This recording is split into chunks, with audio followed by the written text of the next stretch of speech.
नमस्ते नमस्कार सम्पूर्णले यो भिडियोलाई हेरेर साथ दिनुहोला। पक्कै पनि मैले आज यो मास्टर रिमोटको बारेमा एउटा भिडियो बनाएको छु। सबैजनाले ध्यान दिएर हेर्नुहोला। एकदमै पहिलो सुरुमा चलाउनु भएको मित्रलाई चाहिँ एकदमै गाह्रो हुँदो रहेछ। त्यसकारणले मैले यो पार्ट्सको बारेमा जानकारी दिँदैछु है।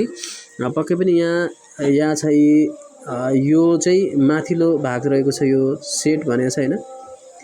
यसमा दबाउनु पर्यो पहिला हैन, अनि त्यसपछि तपाईले यो 1 लेखेको छु मैले, यो यहाँनिर दबाउनु पर्यो।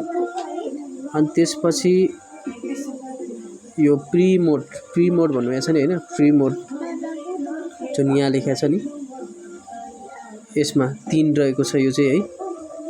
यो 2 1 1 हैन, 2 यहाँनिर रहेको छ, अनि 3 यहाँनिर रहेको छ है। पक्कै पनि यो भोल्युममा जानु पर्यो पहिला।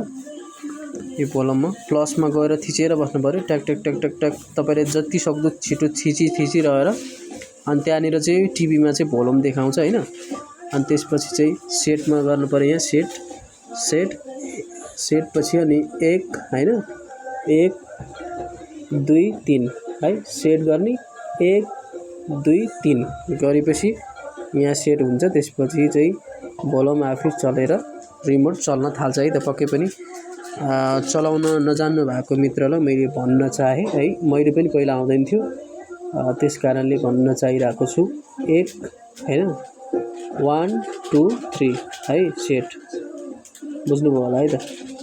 सेट 1 2 3 गर्दा पनि हुन्छ है।